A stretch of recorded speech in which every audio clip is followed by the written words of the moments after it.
Olá, pessoal, sejam bem-vindos à nossa live. Vou ajustar aqui que tenho que verificar todas as perguntas que a gente recebeu para esse evento. Vamos aguardar o professor Clayton também, Dick, solicitar aí a participação dele. Boa noite, Fábia. Boa noite, Josiane. Cauê.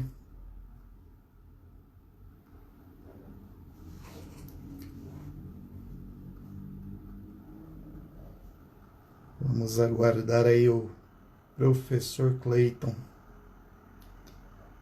Temos muito que conversar hoje. Boa noite, Josiane. Boa noite, Cristiane. Natália. Boa noite, Josiane. Estamos aguardando aí o professor Clayton para nossa discussão. Boa noite, Natália. Adei, Olímpio, Audrey. Navan. Boa noite, Cristiane de Souza.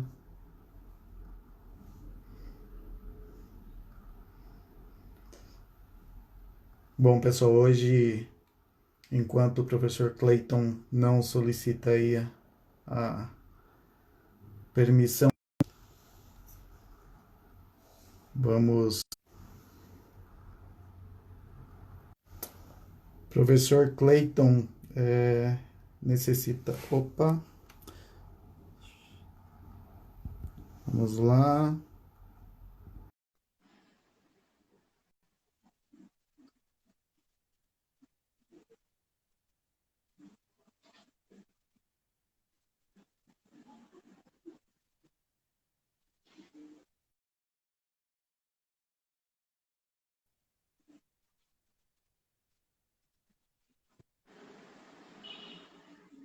Estamos aí.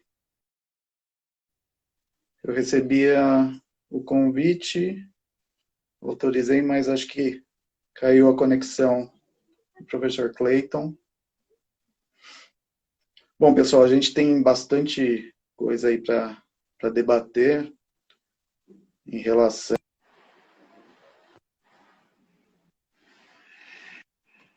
Acho que a visualização está chegando. Vamos lá. Se dá.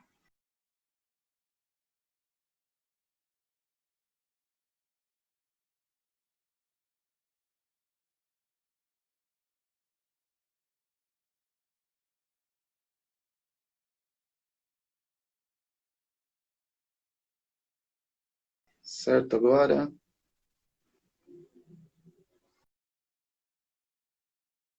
Estamos aí com o professor Clayton. Boa noite, professor. Olá, tudo bem? Tudo bem? Estávamos ansiosos pela sua chegada. Desculpe, Fica desculpe-me, tranquilo. Ricardo, me atrapalhei um pouco aqui, mas já está tudo certo. Faz parte, professor. Estamos aí no momento em que hoje a tecnologia é necessária, mas nem sempre, né? Ela colabora. Você vê que eu acabei entrando um pouquinho também, 1 minuto atrasado aí por questões aí de habilidades com o Insta. Mas estamos aí. Professor Ok. Clayton, primeiramente estou muito feliz por poder compartilhar esse momento com você, para a gente poder falar um pouquinho sobre educação dentro de dois guarda-chuvas aí, dois viés aí dentro da educação. Temos N perguntas do Brasil inteiro para a gente poder responder e, inclusive, debater sobre isso. Mas acho que é importante, antes de qualquer coisa, a gente fazer uma breve apresentação e gostaria que você começasse se apresentando para todos que estão aqui. Ok. Eu sou o Clayton, sou da área de educação, mais especificamente do ensino de redação. apesar de não ser professor de redação, isso é uma curiosidade que às vezes me perguntam, eu sou engenheiro, fui professor de matemática por muitos anos, depois trabalhei em outras empresas com outras coisas, e há 6 anos atrás fundei a Redação Nota 1000, que é uma iniciativa que se propõe a ajudar escolas e alunos no ensino de redação por meio de uma plataforma online que permite que o aluno pratique, obtenha avaliações detalhadas e precisas sobre o seu desempenho, e que as escolas obviamente também podem utilizar nesse sentido. Então, hoje eu me dedico exclusivamente à Redação Nota 1000 e estamos aí passando de mais de 250 mil alunos atendidos por ano. Então, o projeto cresceu bastante. Atendemos cerca de 240, 250 escolas e corrigimos, eu vou chutar, esse ano a gente deve corrigir por volta de 1 milhão de redações. Meu Deus. Então, é bastante coisa. Isso acabou, ao longo desse trajeto, nos proporcionando um conhecimento razoável sobre o assunto, né? Então, é isso que eu espero compartilhar um pouco aí com vocês. A redação Nota 1000 hoje são quantos colaboradores? A Redação Nota 1000 hoje tem cerca de 30 colaboradores mais diretos e uma rede de corretores, de mais de 400 corretores aí que ficam espalhados pelo Brasil inteiro. Muito bom. Bom, então hoje é uma live de dois engenheiros, conectados totalmente ao mundo da educação. Então, meu nome é Ricardo Alexandre Carmona, muito mais conhecido como Carmona.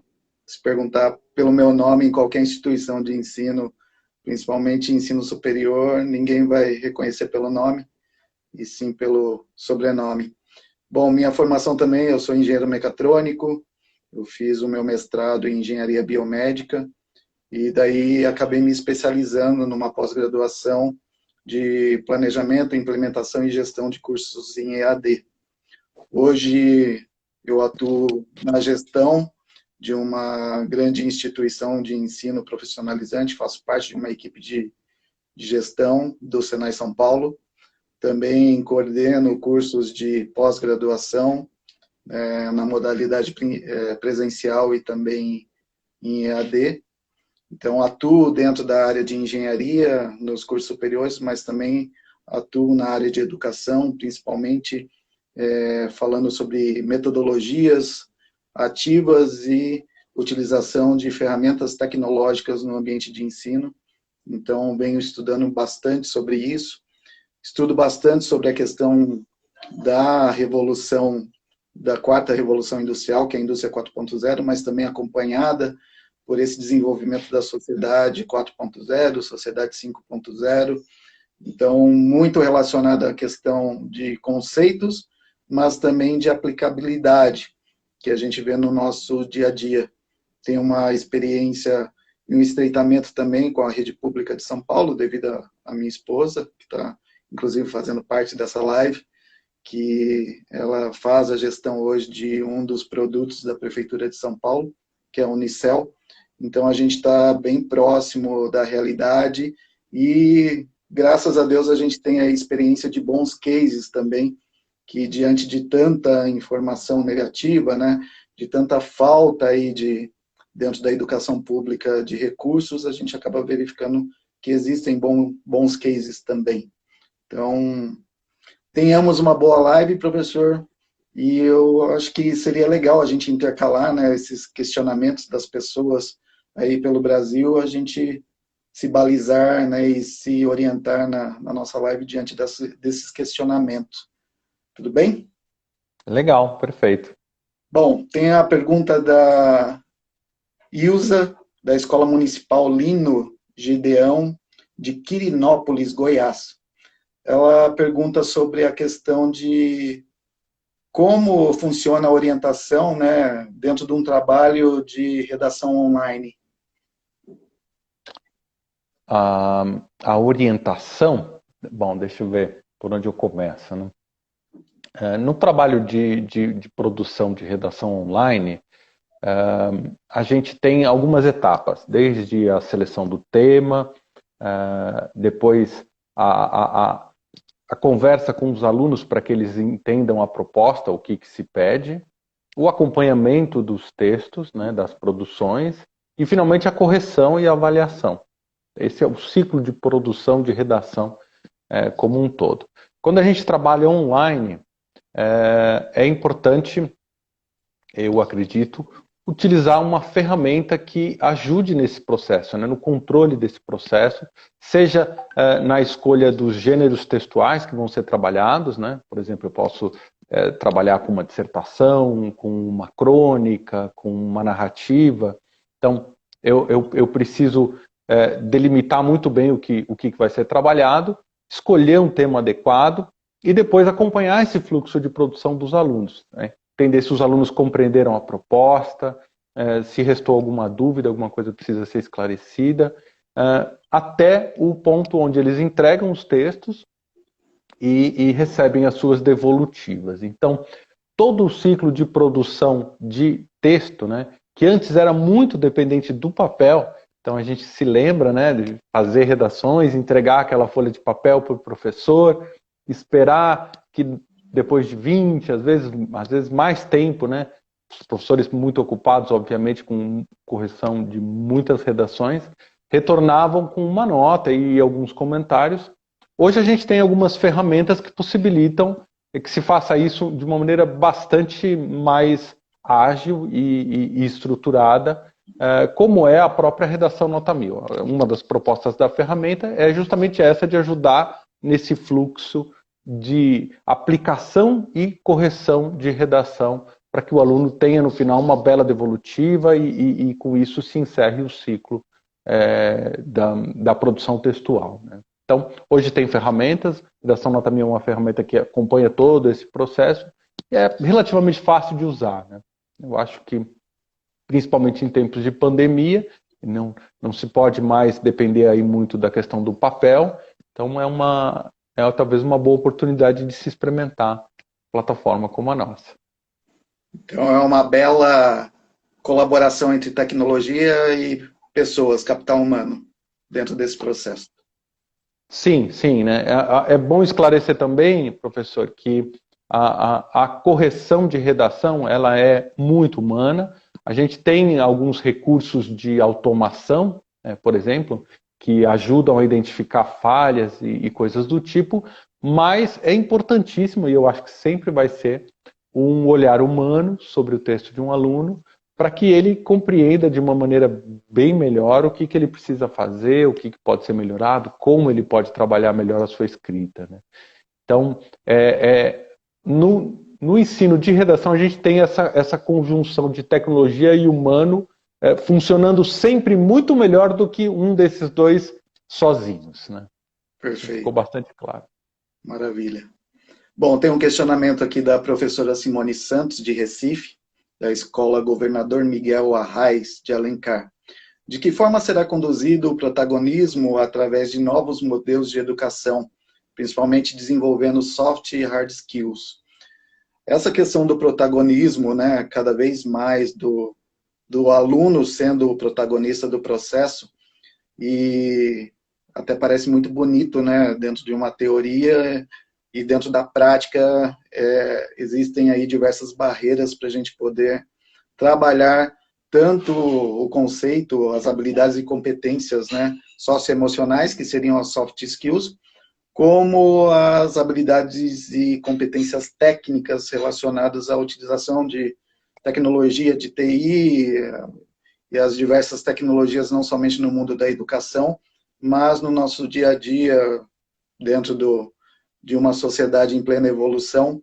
Então, quando a gente fala sobre essa questão do aluno protagonista e essa relação das soft e hard skills, sempre eu cito a relação da natureza, e a natureza sempre busca, né, dentro do dia a dia, busca o equilíbrio. Então, quando a gente fala sobre hard e soft skills, primeiro que não pode se tratar isso de uma maneira separada, como você acabou de dizer, né, professor? Em relação aos esforços aí, a utilização de tecnologia, juntamente com pessoas dentro desse processo de produção de redação. E dentro de sala de aula, o aluno, ele deve, e de maneira assim, às vezes não tão complexa, a gente consegue colocar esse aluno em situações de aprendizagem onde ele precise estar aí inserido dentro de por exemplo, né, quando a gente fala da metodologia PBL, a gente está colocando esse aluno dentro de um projeto e ele vai desenvolver o aprendizado, desenvolvendo aí, através de uma situação de aprendizagem, desenvolvendo as habilidades e competências, principalmente quando ele precisa, né, ele tem aquele sentimento, ele é colocado dentro do desenvolvimento desse projeto, ele tem o sentimento de pertence, e dentro desse pertencimento ele vai ter autonomia. E ele se torna protagonista dentro dessa autonomia, porque a autonomia é diferente de você dar liberdade para o aluno.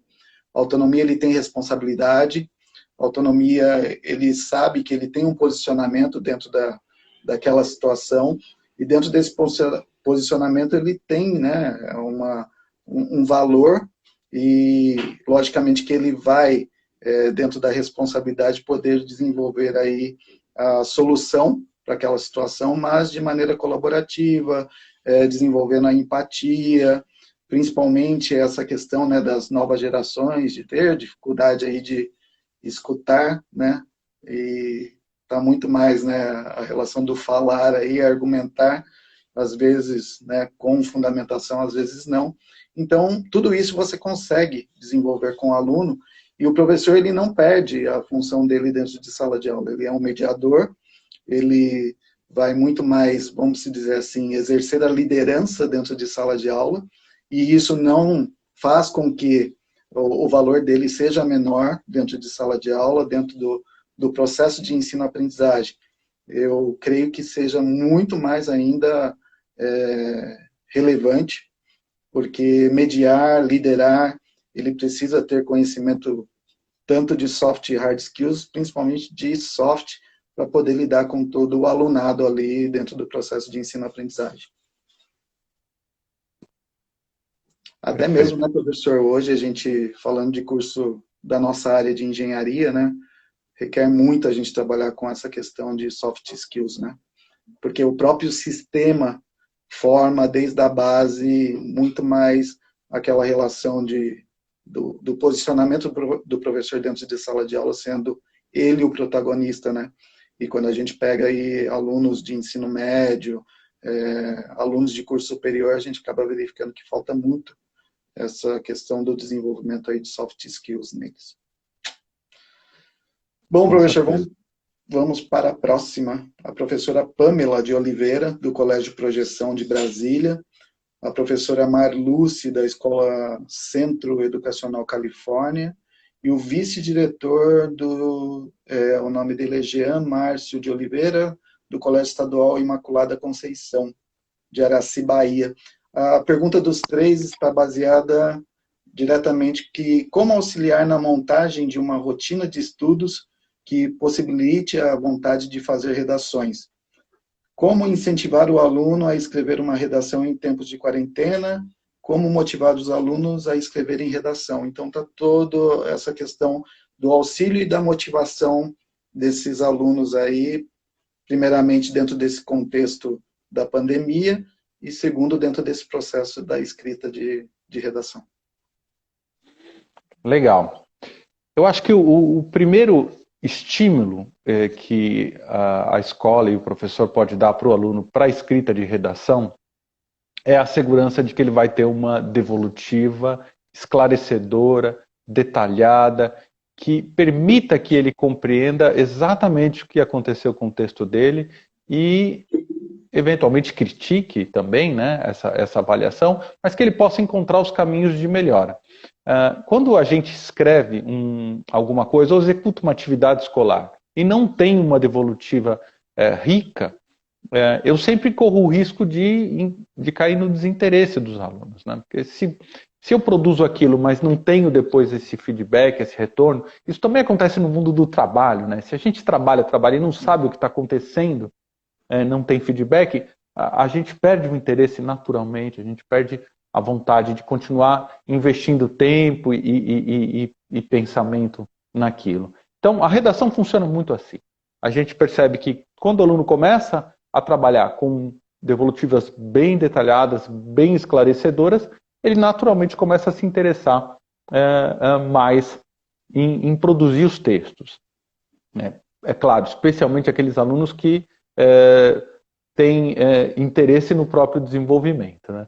Mas escrever também pode ser algo muito, muito lúdico, muito interessante, em momentos, agora falando um pouco mais de momentos de pandemia, esse momento que a gente está vivendo, eu acho que todo mundo tem que explorar um pouco a escrita dentro dessa situação que a gente está vivenciando, né? Então, escrever sobre a pandemia, sobre o vírus, sobre o que está acontecendo, é muito importante para o aluno. Para além do exercício da escrita, da redação, é uma maneira também dele colocar em palavras o que está acontecendo, né? Refletir sobre o que está acontecendo. Quando você organiza, por exemplo, dentro de uma dissertação, argumentos num determinado sentido, você reflete sobre isso, você busca informações, você busca esclarecimentos. Então, tudo isso é muito importante num momento como esse que a gente está vivendo. Se você olhar para outros gêneros, também vão se revelar interessantes de serem trabalhados dentro do contexto que a gente vive, né? São, por exemplo, para alunos de fundamental, falar, contar, narrar um pouco sobre a sua rotina, sua nova rotina dentro da quarentena, né? Dentro da situação de isolamento, como é que ele está lidando com os contatos com as amizades, como é que ele está lidando com as tarefas domésticas.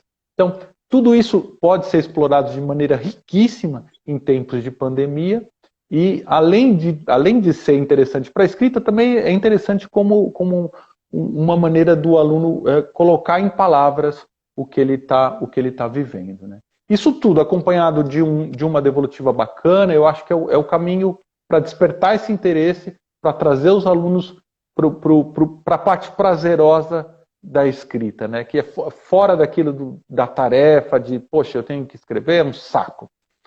Não, escrever pode ser muito, muito prazeroso. Então, acho que esses dois caminhos são os que mais me chamam a atenção. Novamente vem essa questão, né, de posicionamento.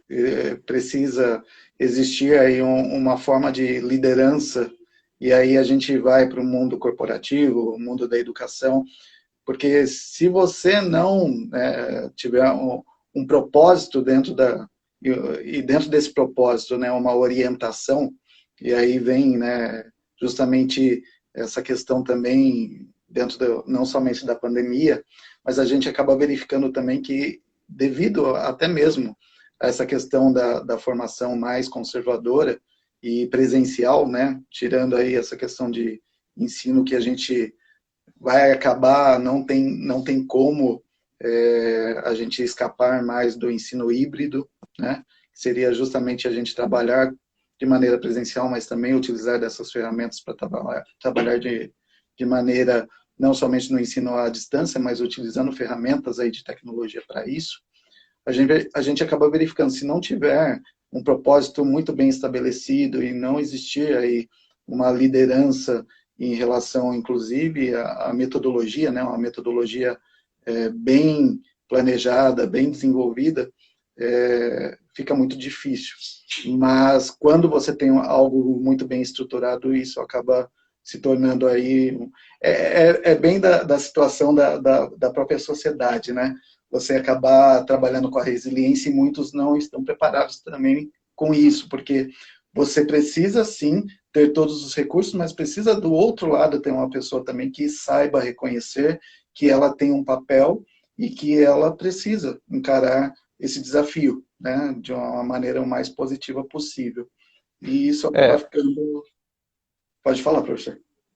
Não, a gente percebe que, com as escolas que a gente trabalha, principalmente, né, durante esse período, isso já acontecia um pouco antes, mas foi intensificado, né, por conta da pandemia, a necessidade de acompanhamento humano dos alunos cresceu, é muito grande.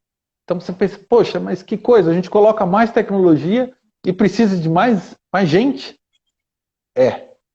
Exatamente isso. Você coloca mais tecnologia e você ainda assim precisa de gente. Uma coisa não acontece sem a outra, né? O que a gente vai ter sempre é uma parte dos alunos com alguma desenvoltura para caminhar com relativa autonomia, né, no processo de aprendizagem e desenvolvimento, e uma outra parte grande dos alunos que vai sempre precisar do tutor, né, daquele professor ou daquele plantonista, daquela ajuda que vai ali sanar um problema pontual para que esse aluno não fique pelo caminho, né, não fique para trás. Então todo mundo tem que caminhar junto, né? A gente sabe que educação é isso, educação não é alguns aprenderem, educação é todo mundo se desenvolver junto. Então ficou muito claro, nessa situação, a gente ainda não sabe direito como fazer para todo mundo funcionar direitinho, mas a gente sabe que a gente precisa, como o professor falou, de muita tecnologia, e a tecnologia está sendo desenvolvida aí, já vinha sendo e agora está sendo cada vez mais, e de gente interessada em abraçar esse triângulo para levar essa educação para o próximo estágio. Né? Para o próximo patamar aí, né? Bom, a gente tem um questionamento aqui da professora Francisca Soares Carvalho. Ela pergunta como usar as metodologias ativas com alunos sem acesso à tecnologia. Isso dá para responder de maneira assim, por dois viés, né? Sem acesso à tecnologia dá para desenvolver? Dá. Se for no momento de pandemia, não dá, porque a gente não tem justamente como fazer com que esses alunos estejam aí dentro de um processo onde exista, por exemplo, um projeto onde eles consigam desenvolver sem ferramentas de comunicação. Não tem como, né? Então, devido à pandemia, devido a essa distância, você falar em relação ao desenvolvimento dessas metodologias ativas, sem tecnologia, não tem como de você desenvolver, a não ser que você esteja, né, aí com, por exemplo, quando a gente fala do PBL, né, que é o Project Based Learning, é uma metodologia onde você tem um projeto.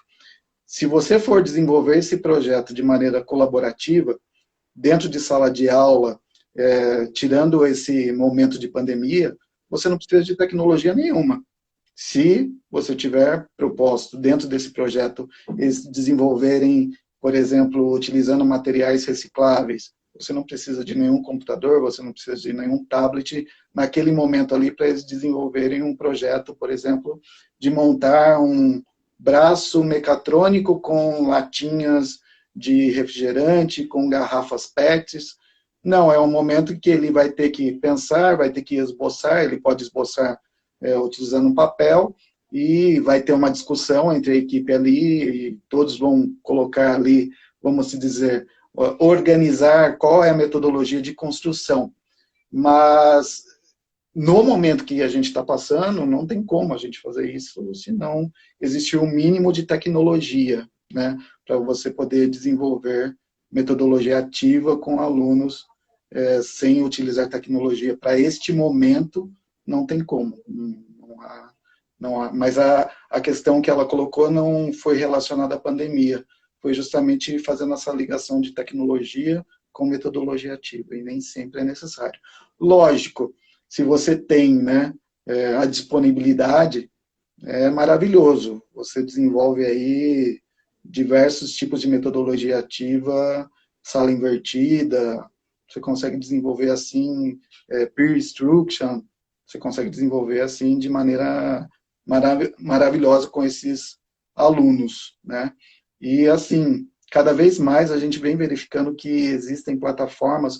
Hoje mesmo eu conheci uma plataforma chamada Miro, que é fantástica, você trabalha de maneira colaborativa. Até então eu trabalhava muito com o Trello, para poder desenvolver aí algumas soluções, inclusive com os meus alunos de educação e de engenharia, eu utilizo muito o Trello para eles desenvolverem pequenos projetos de maneira colaborativa, e com a pandemia colaborou demais isso. Colaborou A universalização do Kanban, né?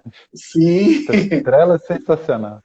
Com certeza. E daí vem o Miro, que você trabalha com conceitos de design thinking, onde você consegue também, de uma maneira muito apropriada, você consegue desenvolver ali soluções. E foram 2 horas de imersão que eu falei, nossa, de tudo aquilo que eu desenvolvi. E a gente estava numa reunião para discussão de um projeto novo dentro da instituição que eu trabalho.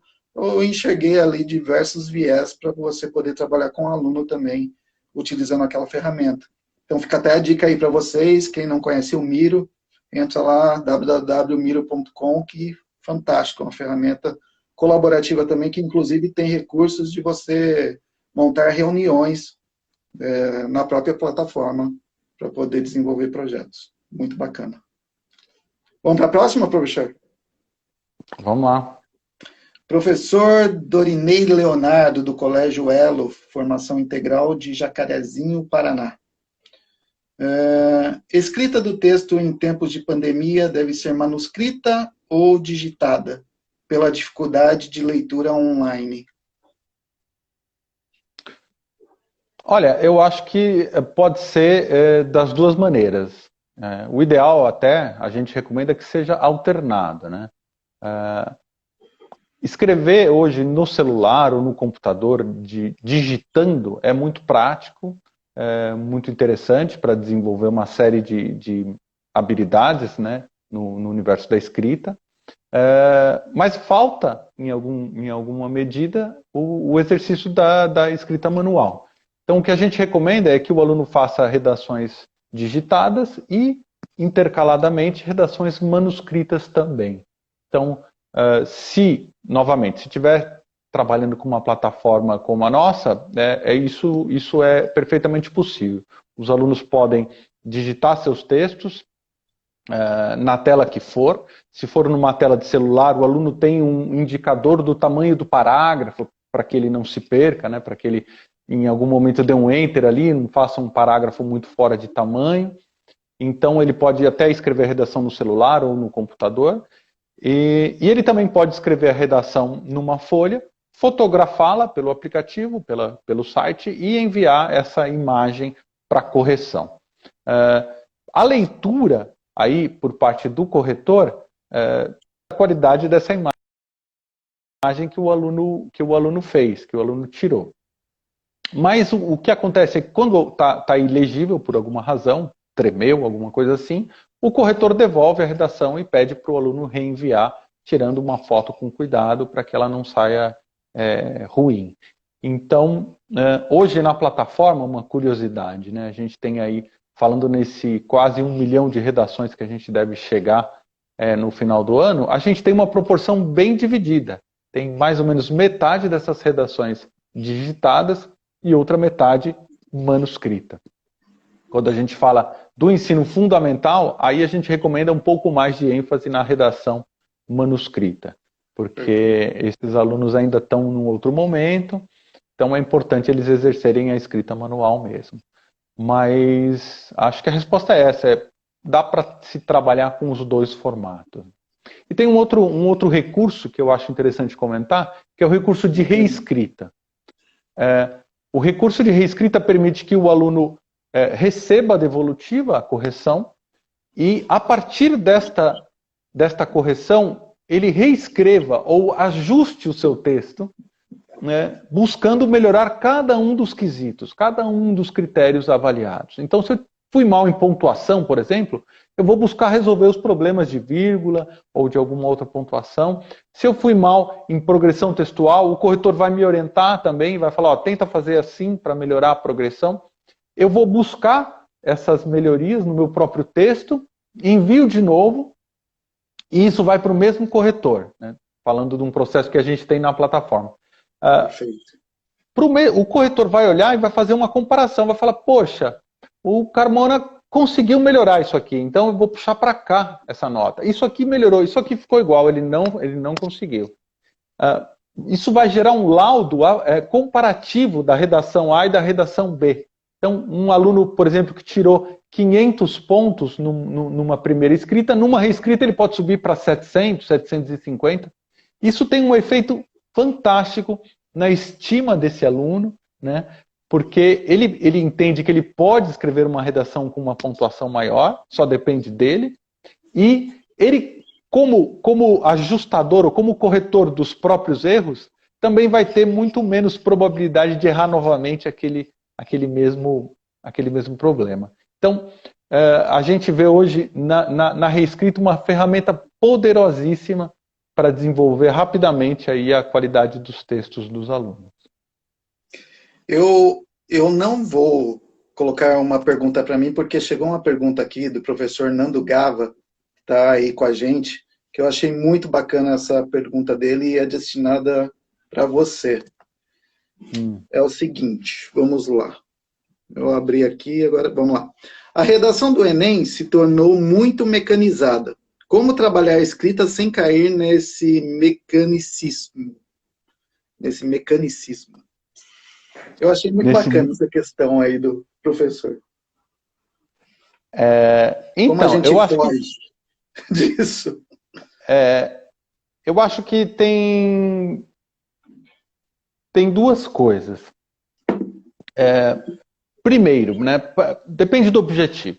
O objetivo, acho que, do aluno e da escola, em alguma medida, vai ser tirar notas elevadas nos vestibulares. E para isso, é importante que o aluno entenda o mecanismo de correção do Enem, dos vestibulares, e de uma certa maneira domine esses mecanismos para garantir um bom resultado. Então, eu acho que uma coisa não atrapalha a outra, né? Ensinar para o aluno quais são esses truques, esses macetes, vamos dizer assim, essa estrutura clássica, para que ele não incorra em erros graves nesse sentido e seja prejudicado, eu acho que é fundamental. Porque aí a gente está defendendo o interesse do aluno, que é tirar uma boa pontuação e garantir ali o curso que ele quer e esse tipo de coisa. Para além disso, eu acho que o aluno que realmente está aprendendo, está se desenvolvendo bem na estrutura da dissertação e dos vestibulares em geral, esse aluno, aí sim, ele merece um outro tipo de trabalho, no sentido de, dá para escrever fora desse formato padrão. Né? Só que para isso você precisa dominar o formato padrão. Esse é o segredo. Se você tentar... É como um artista, professor. Você falar para um artista fazer um quadro belíssimo, sem que ele domine as técnicas de pintura, vai ser um quadro infantil. Né? Vai ser alguma coisa assim, meio sem pé nem cabeça. Agora, se um artista tiver condição de dominar as técnicas de pintura para depois ele sob medida, sair daquelas técnicas, esse aluno é um Pollock, esse aluno é um grande artista, esse aluno é um grande escritor. Mas eu sugiro que ele domine as regras e daí ele subverta-as sob medida, sabendo o que ele está fazendo, e aí ele vai ter uma redação nota 1000, porque o corretor obviamente percebe, né? Então o corretor vai olhar, vai perceber que aquele aluno domina as técnicas e subverteu elas precisamente em pontos que não comprometeram a qualidade do seu texto, pelo contrário, enriqueceram, tiraram aquela redação do mesmismo, né? da mesma coisa. Essa nota vira uma nota 1000. Então, perfeito. Espero ter respondido mais ou menos. Legal. Vamos ver se daqui a pouco ele dá um like aí. Tem a questão da professora Mara. Na verdade, a professora Mara e a professora Regina, vou tentar pegar as duas aqui e dentro desses dois questionamentos responder.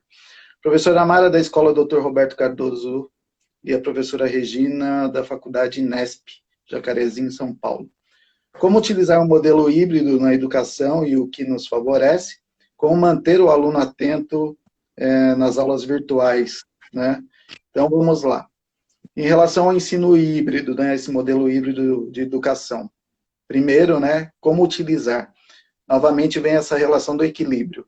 Não tem como a gente só utilizar, vamos dizer assim, colocar um percentual dentro do ensino híbrido muito pequeno de tecnologia, mas também em relação aos módulos presenciais também ser uma quantidade pequena de carga horária.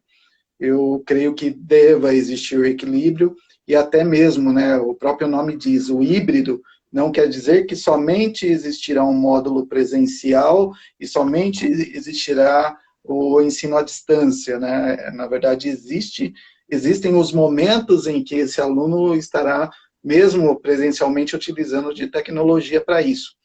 Primeiramente, assim, não é somente o trabalho do professor em sala de aula.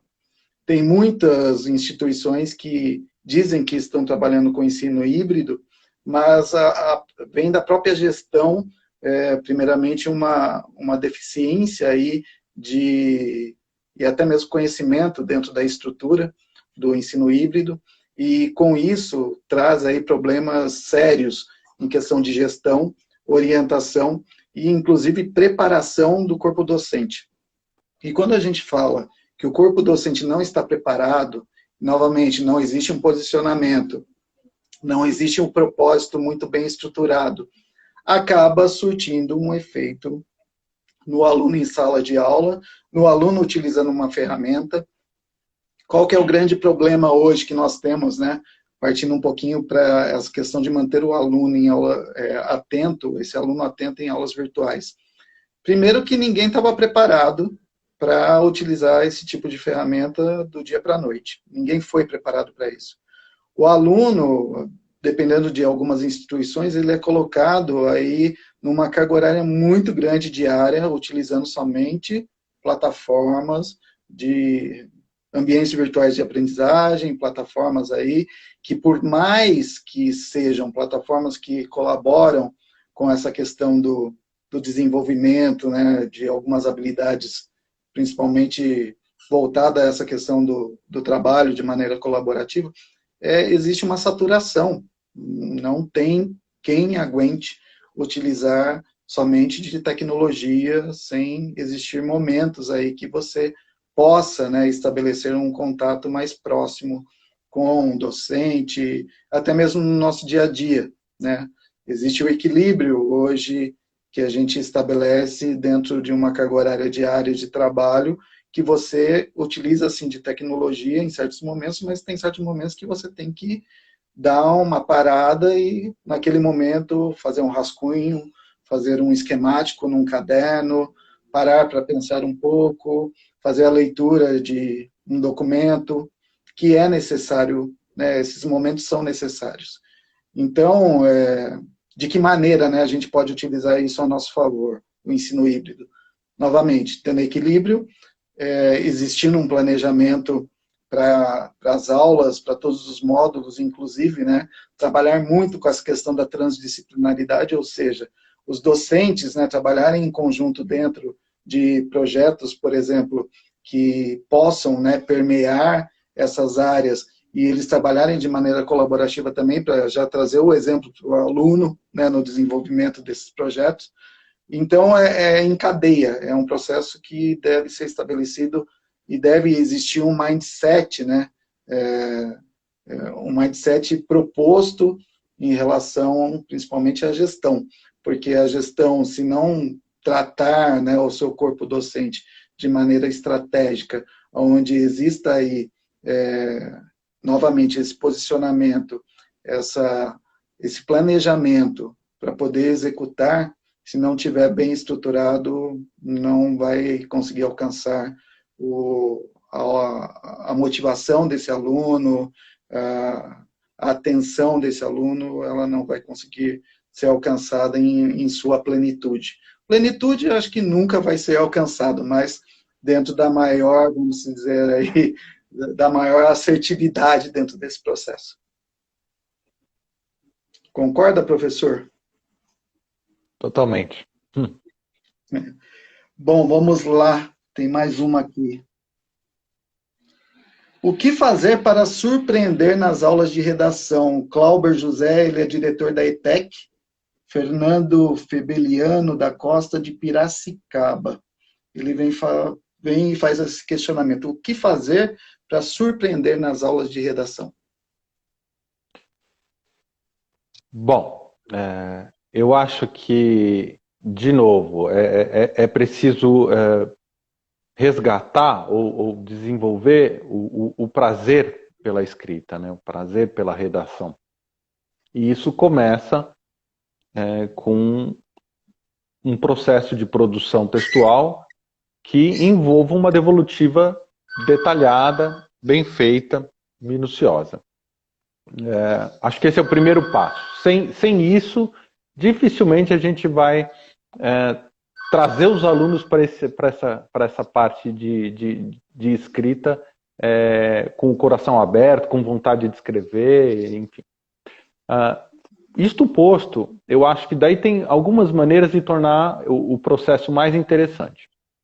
Alunos que fazem dissertações, que trabalham com argumentação, né, especialmente alunos do ensino médio, vão ser muito engajados com os debates. Então, se puder, assim que se coloca um tema para uma turma, para um grupo de alunos, fazer uma redação, se a gente desenvolver um debate sobre aquele tema, então pode ser um debate livre, em que os alunos falam um pouco do que eles acham, pode ser um debate organizado, dividindo a turma em dois lados, um que defende A, o outro que defende B, e promovendo, estimulando que se dialoguem, né, que defendam os seus pontos de vista. Lembrando que isso é o coração da argumentação, o coração de uma dissertação é a defesa de um ponto de vista. Então o aluno precisa exercitar isso, e é muito legal fazer isso na forma de um debate. A gente não debate hoje tudo no Facebook, nas redes sociais, todo mundo não sabe de tudo. Então tá. Então vamos fazer o seguinte, vocês que são sabidos, venham aqui, vamos defender as ideias. Mas tem que defender. Não pode dizer eu acho, né? O eu acho é proibido, né, nas dissertações. Inclusive o corretor penaliza se tiver alguma coisa desse tipo. Então tem que defender, tem que trazer argumento e tem que justificar com dados e informações aquilo que você está querendo dizer. Esse tipo de coisa pode ser feito de uma maneira muito bacana na forma de debates, né? E tem uma outra coisa que também é legal, que eu vi algumas escolas fazendo, que é colocando a redação num lugar de destaque também, dentro das disciplinas ali da escola. Porque geralmente a gente tem ciência, tem feira de ciências, tem outras atividades que envolvem competições, por exemplo. Por que não fazer uma Olimpíada, uma competição de redação? Dá para fazer muita coisa legal nesse sentido. Posso fazer, por exemplo, 3 aplicações de texto, de redação, e ao final das 3, quem tiver a melhor média vai ser premiado, vai ser reconhecido, não precisa ser premiado com um presente, um prêmio físico, mas vai ser reconhecido como a redação nota 1000, a melhor redação da escola ou da turma. Aí tem gente que fala, poxa, mas isso pode desestimular quem ainda não está nesse patamar, né, de competir pelo primeiro lugar em redação. Tá bom, então vamos fazer o seguinte, vamos fazer a melhor evolução, né, em 3 redações. Aquele que sair, independente do patamar que você saia, aquele que chegar numa variação maior também vai ser premiado. Ou seja, aquele que se esforçar, que é muito importante. Então, tem várias maneiras de se trazer um pouco mais do lúdico, né, para o universo da redação também. Nessas 2 sugestões que eu dei, são coisas que eu já vi as escolas fazerem e reportarem resultados muito bacanas. Então, o debate, a competição saudável, obviamente, né, de redação, sim, a competição sim, construtiva. E tem uma terceira coisa que também já vi fazerem, que é o professor exemplificar a construção do texto em uma aula, né? Tem professor que, enfim, que às vezes conta demais com a compreensão do aluno, de que, olha, é assim que se faz um texto. Tá bom, vamos construir um texto juntos, vamos fazer uma redação juntos. Então, qual que é o processo de construção textual? É um processo. Não é uma coisa que você começa a escrever, você pega a caneta e sai escrevendo e fica pronto. Não é assim, né? A gente ensina que, olha, primeiro você reflete sobre aquele tema, depois você busca informações, depois você separa as mais interessantes. Vamos lá, a primeira vai ficar aqui, a segunda... Então, fazer isso a quatro mãos, vamos dizer assim, com os alunos, para depois pedir que eles façam sozinhos, também eu vi algumas escolas fazerem e comentarem que deu resultados interessantíssimos. Então, acho que é um pouco isso, um pouco tentar tirar a redação desse lugar de processo solitário do aluno, sem muito feedback, sem muita noção do que ele está fazendo, e trazer para uma coisa um pouco mais lúdica, um pouco mais do dia a dia dele, né? Em que ele defende uma ideia, em que é importante que ele se posicione, e aí a coisa pega um pouco mais de cor. Foi citado por você, Cleiton, essa relação da valorização, premiação, né? Mas isso a gente tem que viver no nosso dia a dia, e por que não valorizar também esse tipo de trabalho dentro do ambiente acadêmico? Por quê? Hoje a gente, dentro da área de tecnologia, por exemplo, existem vários hackathons que acontecem em universidades, em colégios, que ali as pessoas, e logicamente que daí vem novamente, né, essa questão do posicionamento e da orientação. É você explicar muito bem o motivo daquilo, o propósito, e não é que você está colocando as pessoas para uma disputa, e sim algo, né, que seja ali uma contribuição e uma valorização dentro desse processo. Não é errado a gente falar nisso. Tem alguns educadores que falam que é muito ruim, né, você premiar, que você vai desmotivar parte, mas hoje, imagina, né, você trabalhar numa sociedade que eles estão sendo preparados para ser colocados dentro dessa sociedade em outros níveis profissionais, e daí a vida inteira, né, ele ser, vamos dizer assim, protegido dentro de uma proteção, né, vamos dizer, uma pseudo-proteção, e daí na hora que ele é colocado no ambiente profissional, ele vê que é uma competição diária, e ele não estava preparado para aquilo, porque ele sempre, ele nunca teve a condição de ser colocado, né, dentro de uma situação como essa, né? E eu acho que tem maneiras, há que se tomar um pouquinho de cuidado também, é claro, né? Mas sim, concordo totalmente com o que o professor disse. Eu acho que, por exemplo, a divulgação de rankings é questionável, mas não é disso que a gente está falando aqui. A gente está falando de pegar os destaques e reconhecê-los como os destaques, né? Olha, tem aqui a aluna, o aluno que realmente teve um melhor desempenho, então ele está numa posição de destaque. Isso não vai tirar dos outros nada, não vai causar neles nenhum problema de estima ou de interesse no assunto, né? Vai causar admiração, que é uma coisa saudável, né? Admirar um amigo é uma coisa saudável. Com certeza. Principalmente se isso for construído, né? Construído por quem tem mais aí notório saber, quem tem mais conhecimento tácito, que seria o docente. Aí a importância da mediação, né? Às vezes o docente não está ali para passar, não é mais aquele docente conteudista, mas sim ele passando o que é bom da experiência na construção do ser humano, do cidadão, que existe isso, né? Então, exatamente. E depois poder testemunhar esse crescimento do aluno, da aluna. Aí todos os professores sabem que é onde você se realiza definitivamente, né? Quando você vê um aluno que tinha uma escrita, que tinha um desempenho em redação não tão bom, de alguma maneira, florescer e passar a escrever com propriedade, com qualidade, isso transforma uma pessoa, né? A escrita, a gente acredita muito que transforma, para além de se entrar numa faculdade, de se conseguir uma vaga, quando se escreve bem, você muda, né? Como pessoa, você muda. Com certeza. Bom, professor, o papo está muito bom, mas está faltando aí 5 minutos para finalizar. Eu quero deixar assim uma mensagem para o pessoal, que assim a gente falou muito sobre, pelo menos do meu lado, sobre questão de utilização de tecnologia. Só para fazer um relato, nas minhas aulas, né, que são aulas de temas extremamente tecnicistas, eu tento trazer o equilíbrio também de levar para os meus alunos, por exemplo, de engenharia, no final de cada aula eles têm 15 minutos para discutir e debater sobre um artigo, um pequeno texto que eu passo para eles com uma semana de antecedência. E não são textos relacionados à tecnologia, são textos relacionados ao desenvolvimento social, à política, à economia, e existe este momento de debate, porque é de extrema importância, novamente, a gente buscar o equilíbrio.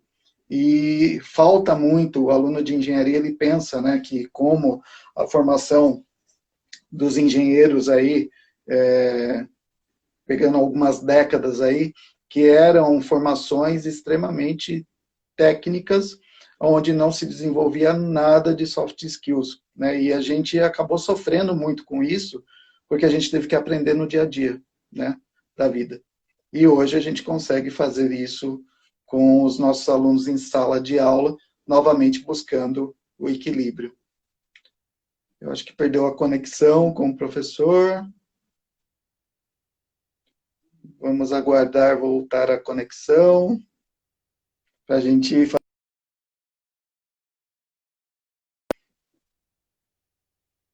Caiu a conexão. Vamos ver se ele consegue retornar. Pessoal, agradeço de coração a presença de vocês. Espero que vocês tenham gostado.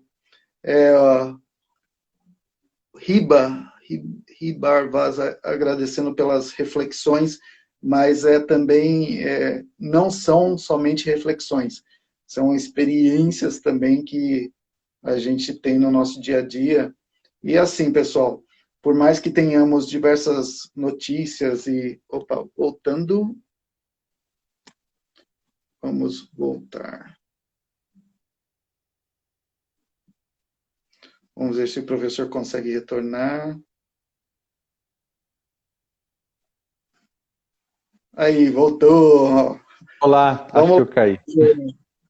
Então, a gente está aguardando agora só você fazer as suas considerações finais aí. Bom, agradeço o convite, professor Carmona, da universidade, e, bom, acho que não está fácil para ninguém, estamos todos aí vivendo um momento bastante peculiar das nossas vidas, pessoais e profissionais, mas eu tenho muita certeza de que, ao final disso tudo, a gente vai estar melhor.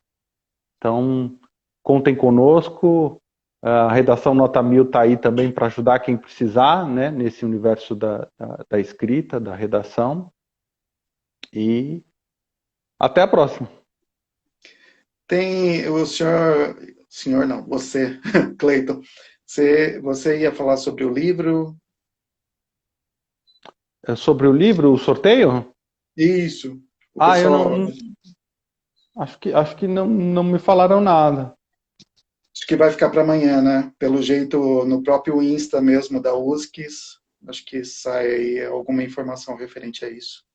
Que tinham alguns questionando, mas eu creio que seja isso. Acompanhe aí a página da USCIS, que provavelmente sairá aí algum resultado referente a vocês aí que participaram. E a gente agradece de coração. Professor, muito obrigado por essa oportunidade novamente. Me sinto lisonjeado de, neste momento tão